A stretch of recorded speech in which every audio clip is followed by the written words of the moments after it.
Assalamualaikum warahmatullahi wabarakatuh. Selamat datang di channel Lembar Hitam. Untuk cerita yang akan saya bawakan kali ini berjudul Penunggu Sumur Tua. Sebelum ceritanya dimulai, jangan lupa untuk klik tombol subscribe-nya. Dan bagi yang ingin membacanya langsung bisa mengunjungi link yang saya sematkan di kolom deskripsi. Oke, tanpa berlama-lama lagi, mari kita mulai ceritanya.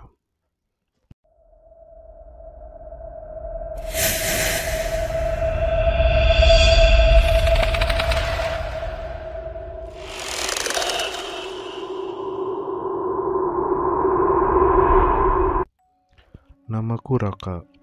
Aku bekerja menjadi seorang tour guide di salah satu travel di kotaku. Sudah beberapa tahun ini, aku menjalani kehidupanku sebagai seorang tour guide. Banyak pengalaman baru yang aku dapat saat menjadi tour guide. Dari bertemu orang baru, pergi ke tempat yang belum pernah kudatangi, dan mendapatkan pengalaman-pengalaman aneh pun kerap kutemui. Saat itu, aku membawa sebuah rombongan untuk berwisata ke salah satu kota. Kota itu merupakan destinasi wisata yang cukup populer sejak lama, dan kami akan berada di kota ini selama 3 hari.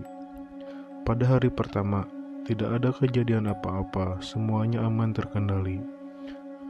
Namun saat pagi hari kedua, aku mendapat keluhan dari seorang peserta pria yang mungkin umurnya masih 20 tahunan. Dia mengeluh bahwasannya dia mendapatkan di kamar hotel yang dia tempati ada sosok penunggunya. "Mengapa kamu bisa merasa begitu?" tanyaku penasaran. "Semalam saya bermimpi bertemu dengan seorang perempuan cantik. Perempuan itu ingin saya untuk menikahinya," jawab si pemuda itu. "Ah, itu hanya mimpi," ucapku. Tidak, dia sangat nyata, dan lagi pula pas saya bangun, saya melihat sisi ranjang saya agak terasa basah. Pemuda itu tidur sendirian di kamar hotel itu. Akhirnya, pemuda itu meminta untuk pindah ke kamar lain. Aku pun langsung mengiyakannya, karena toh pada masa itu, kamar hotel masih banyak yang kosong, jadi pindah ke kamar lain bukan masalah besar. Dan akhirnya, masalah dianggap selesai. Malam harinya, aku sibuk mempersiapkan acara untuk keesokan paginya. Sesekali aku melengok keluar jendela dari kamarnya yang terletak di lantai 12. Dan saat aku menengok, ternyata di bawah sana ada seseorang yang mondar-mandir di sekitar sumur tua. Tetapi aku tidak tahu siapa orang tersebut. Karena orangnya membawa payung putih, tidak kelihatan siapa di situ, pria atau perempuan. Kamarku menghadap ke lahan kosong yang terletak di belakang bangunan hotel. Area itu hanya ada ilalang dan rumput liar tumbuh serampangan, dengan tanah yang berubah menjadi lumpur merah karena hujan. Di tengah lahan itu ada sebuah sumur tua. Sumur itu sudah tidak pernah digunakan oleh orang lagi. Yang aneh adalah, siapakah orang di bawah itu? Di tengah-tengah hujan deras dan larut malam lagi. Khawatir orang itu adalah salah satu anggota tripku yang sembarangan keluyuran, aku buru-buru turun untuk memastikannya. Tetapi ketika dia sampai di area itu, aku tidak menemukan siapapun yang berada di sana.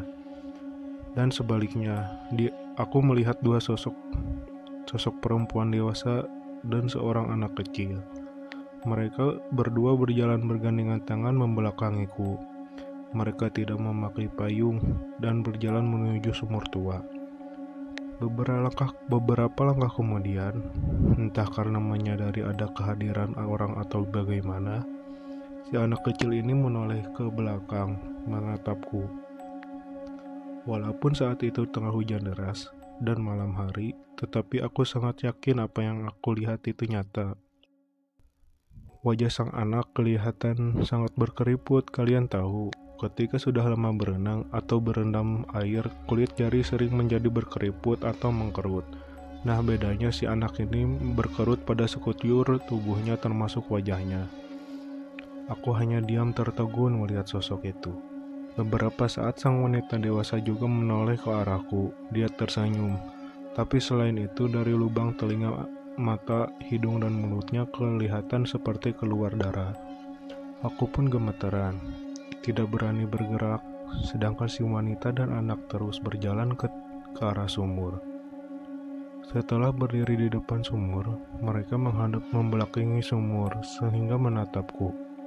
Di luar dugaan, dalam sekejap mereka menjatuhkan diri mereka dengan posisi terlentang. Setelah menyaksikan hal yang menurutku sangat tidak mungkin dan sangat yakin itu adalah hantu, aku pun buru-buru lari kembali ke hotel, kembali ke kamar dan berdoa. Pada pagi hari ketiga, para peserta tur sudah siap-siap di dalam bus. Mereka akan lanjut ke kota destinasi berikutnya. Aku pun mengabsen seluruh peserta. Setelah didata semuanya, tetapi ada satu orang yang masih belum datang. Orang itu adalah pemuda yang kemarin meminta untuk berganti kamar. Buru-buru aku berlari ke kamar hotel untuk memanggil pemuda itu untuk segera ke bus, karena kita sudah mau berangkat. Tetapi bagaimanapun pintu kamarnya digedor, tidak ada yang membukanya. Akhirnya aku meminta tolong staf hotel untuk membuka pintunya, namun tidak menemukan siapapun di dalam kamar. Aku lantas mencari-cari ke semua tempat di hotel itu, tapi tetap tidak menemukannya. Setelah itu, aku teringat, apa jangan-jangan pemuda itu pergi ke tanah kosong di belakang hotel itu? Aku buru-buru turun dan menuju ke arah belakang bangunan. Instingnya mengatakan bisa jadi pemuda itu ada di dalam sumur itu.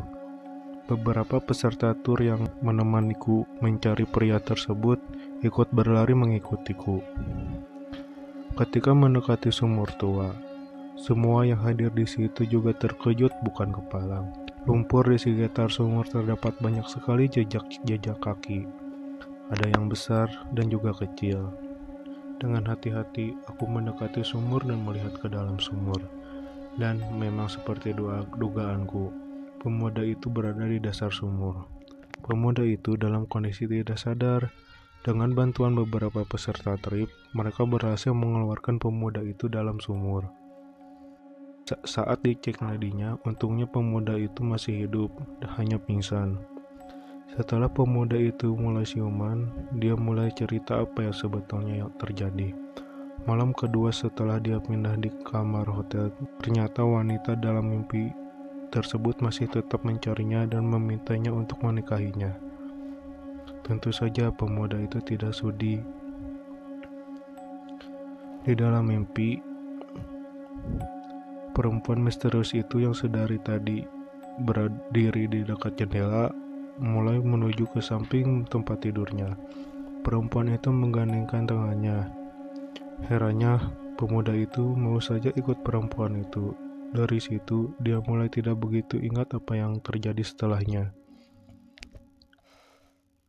Dan begitulah, tiba-tiba sudah ditemukan di dalam dasar sumur pasar itu. Aku pun merasa sebetulnya malam sebelumnya mungkin si pemuda itu yang dilihatnya, karena dia terlihat mondar-mandir tidak jelas, kemudian melompat ke sumur. Belakangan, berdasarkan cerita dari penduduk lokal di sana, sekitar 50 tahun yang lalu, ada seorang perempuan dan anaknya dibunuh. Penyebabnya adalah keluarga besar siswa merasa istri telah selingkuh dengan orang lain. Saat itu dia sedang hamil.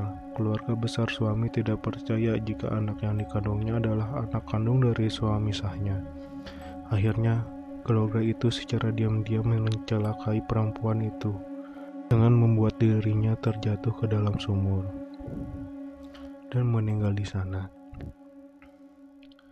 Alasan dia mencari pemuda kemungkinan besar adalah karena pemuda itu memang kelihatan rupawan, dan hantu itu merasa tertarik sehingga ingin dipinang olehnya. Oke, sekian cerita kali ini. Mohon maaf bila masih banyak kekurangan penyampaian. Bagi teman-teman yang memiliki cerita horor, bisa mengirimkannya ke alamat email lembarhitam5@gmail.com. Dan jangan lupa untuk like, komen, dan subscribe-nya. Sampai jumpa di cerita horor selanjutnya. Wassalamualaikum warahmatullahi wabarakatuh.